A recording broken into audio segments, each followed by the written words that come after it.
మనం ఈ ఉదయకాలం మన ప్రభువును ఆరాధించడానికి దేవుని యొక్క వాక్యాన్ని ధ్యానం చేద్దాం. కీర్తనల గ్రంథం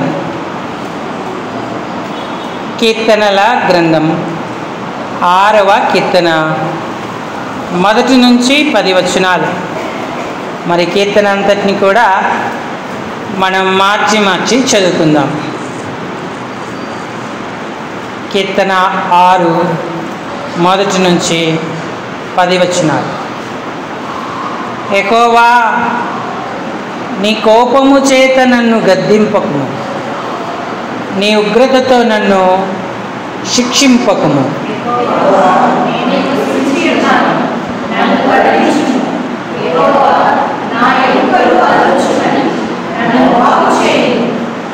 నా ప్రాణము బహుగా అదురుచున్నది.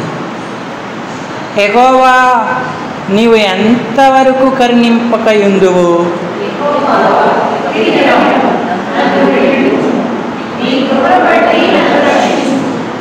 మరణమైన వారికి నిన్ను గూర్చిన జ్ఞాపకము లేదు. పాతాళంలో ఎవరు నీకు కృతజ్ఞతాస్తుతులు చెల్లించుదురు?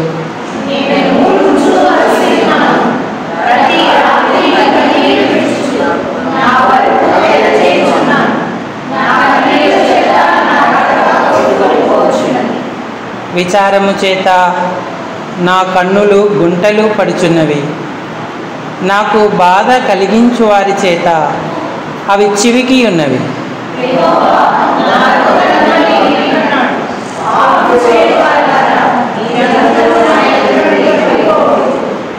యెహోవా నా విన్నపము ఆలకించి ఉన్నాడు. యెహోవా నా ప్రార్థన నంగీకరించును.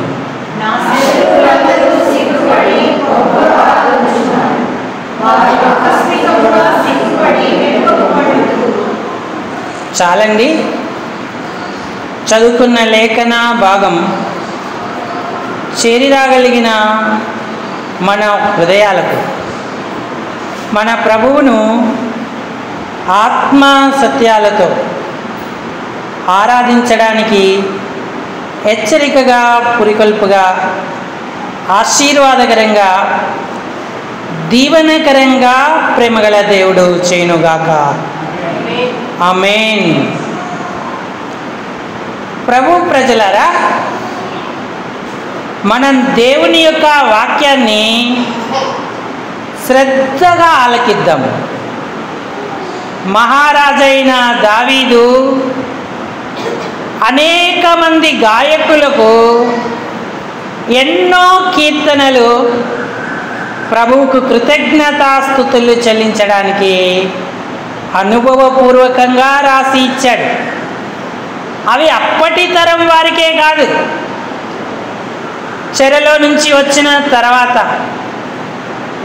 ఎజ్రా ఇతరత్ర ప్రవక్తల నాయకత్వంలో ఈ 150 కీర్తనలను సమకూర్చి తరతరాలుగా పాత కొత్త నిబంధన భక్తులు ఆయనను ఆరాధించడానికి వాటిని దేవుడు ఆధారం చేస్తూ వచ్చాడు. ఆరాధన అంటే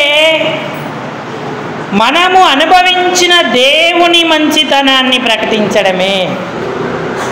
ఆయన ఎడల మన కృతజ్ఞతాభావాన్ని వెల్లడిపరచడమే ఆరాధన. ఈనాడు ఇక్కడ కూర్చున్న మనం ఆయన మంచితనాన్ని ఎంతగా అనుభవించాం, మరి ఆయనకు మనం ఎంత కృతజ్ఞతాస్తుతులు చెల్లిస్తూ ఉన్నాం. ఇంకా చాలామందికి వ్యక్తిగతంగా సమాజంలో ఎలుగెత్తి ఆయన చేసిన ఉపకారాలకు కృతజ్ఞతలు చెల్లించే అనుభవము కలగడం లేదు. ఆయనను మహిమపరిచే ధన్యతను కోల్పోతున్నారు. దావీదైతే ఎల్లప్పుడూ ఆయనను స్తుతించాడు. 34వ కీర్తన 1 వచనం. నేను అప్పుడప్పుడు యెహోవాను యెహోవాను సన్నుతించెదను అన్నాడా? ఎల్లప్పుడూ యెహోవాను సన్నుతించెదను,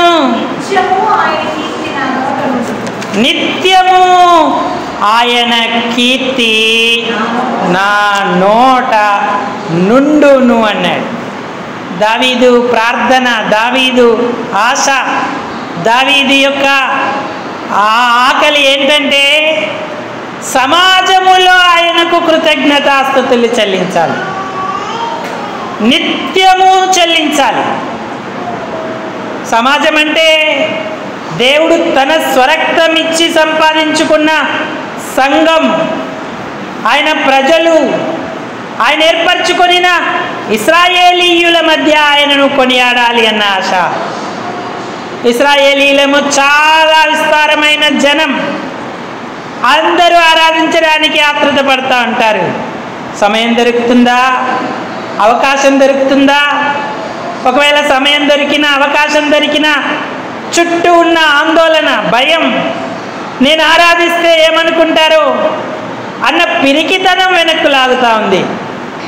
అందుకే దావీదు దేవుని దగ్గరే ధైర్యం తెచ్చుకొని ప్రార్థించాడు, ఆరాధించాడు, ఎల్లవేళలా ఆశ కలిగి ఆయనను గణపరుస్తూ వచ్చాడు. 51వ కీర్తనలో అంటాడు, 15వ వచనం, కీర్తన 51:15, ప్రభువా నా నోరు నీ స్తుతిని ప్రచురపరచునట్లు నా పెదవులు. మన వారమంతా మనుషులను స్తుతి చేశాం, వారిని ప్రచురపరిచాం, లేదా ఇతరాత్రమైన విషయాలను పొగిడాం. మరి దేవుని ఇంటికి వచ్చిన నీవు నీ పెదవులు తెరుచుకుంటున్నాయా? ఆయన స్తుతిని ప్రచురపరుస్తా ఉన్నావా? 40వ కీర్తనలో అన్నాడు, 9వ వచనం చదవండి. 40వ కీర్తన 9-10 వచనం, నా పెదవులు మూసికొనక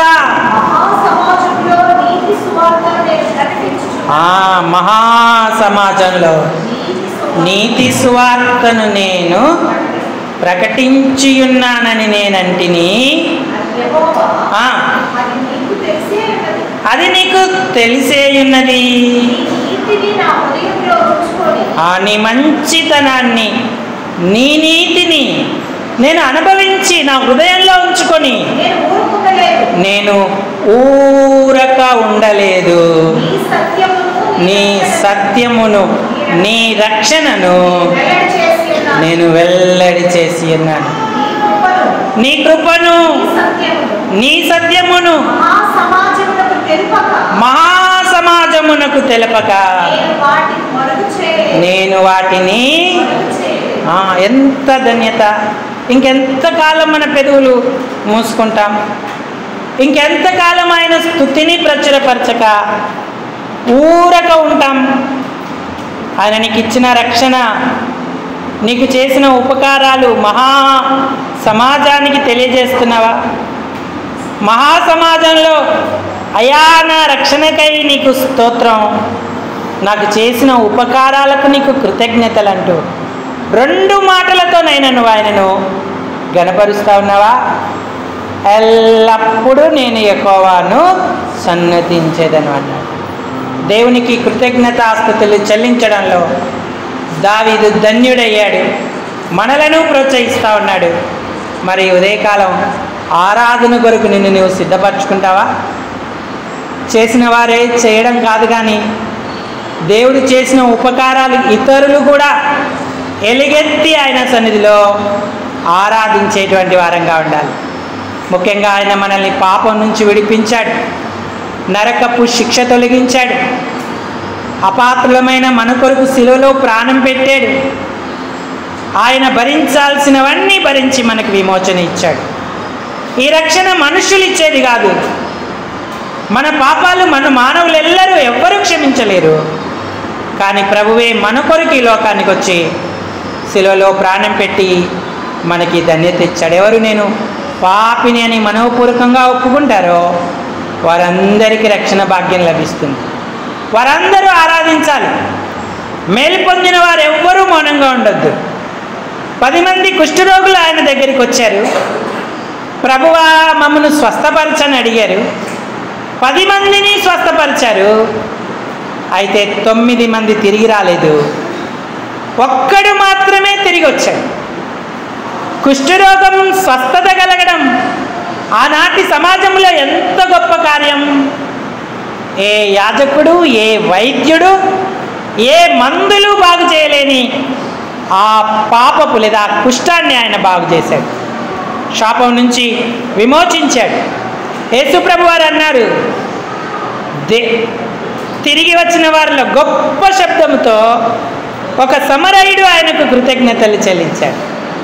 ఆయన అన్నాడు, ఈ అన్యుడు తప్ప దేవుని మహిమపరచుటకు తిరిగి వచ్చిన వారెవ్వరూ లేరా?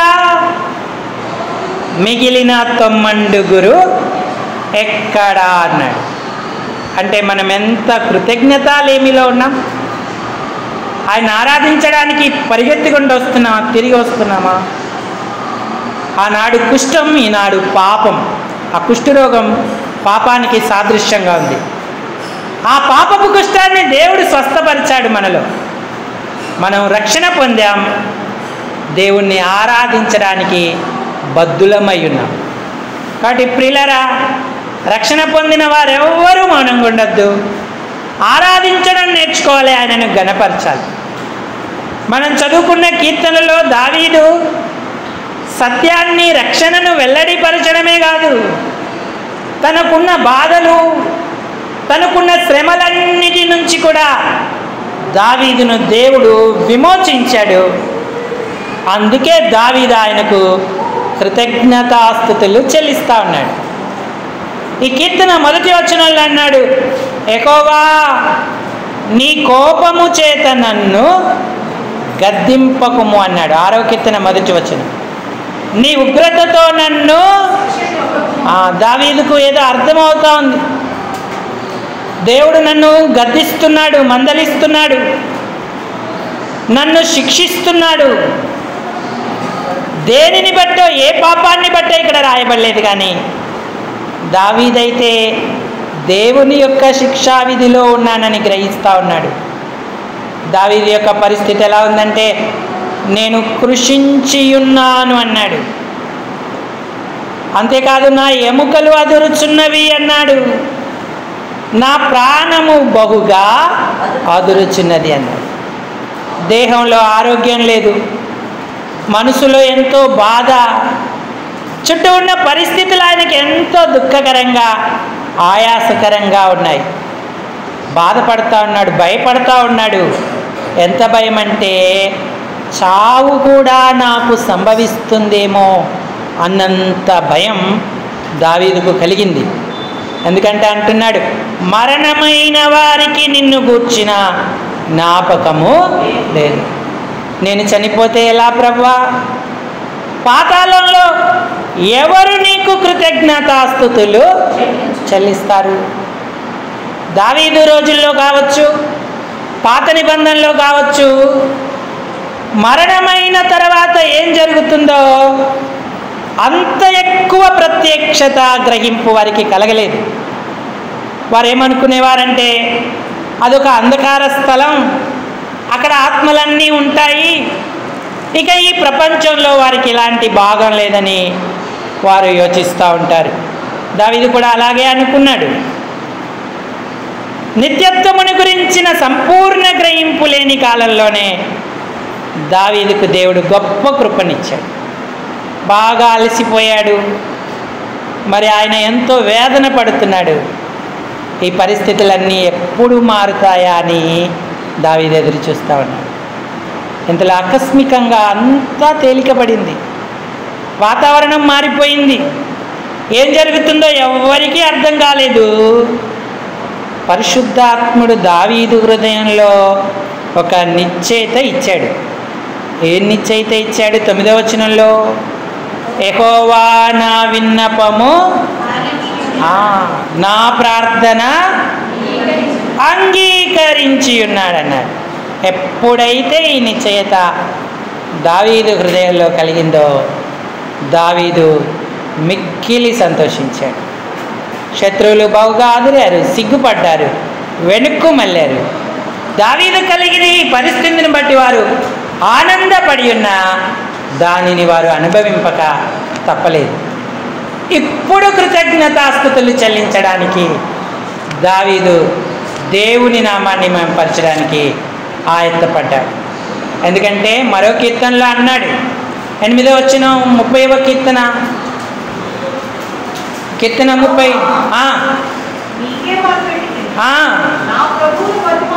అవును, నేను గోతిలోకి దిగిన ఎడల మన్ను నిన్ను స్తుతించునా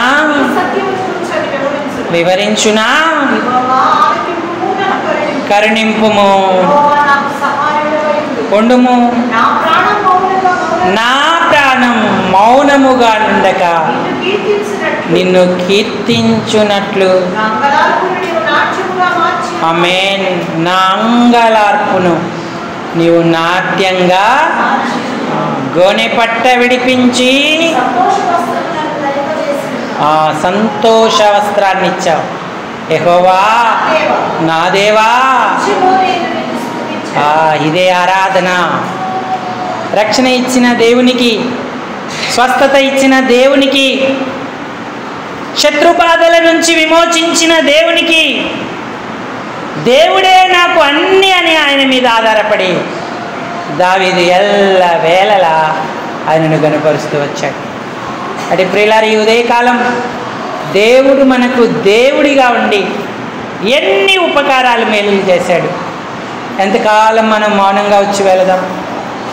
ఆరాధన నేర్చుకోకపోతే ఆయనకు సంపూర్ణ మహిమను మనం చెల్లించలేం.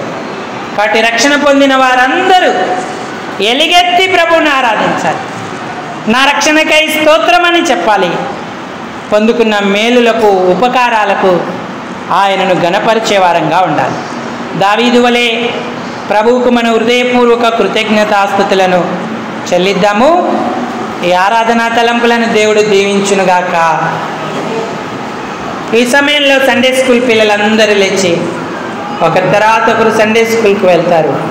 మనందరం కూడా ఆరాధనలో పాల్పొందుదాం. బిగ్గరగా, స్పష్టంగా అందరికీ వినబడేటట్టు దయతో ఆరాధన చేయండి.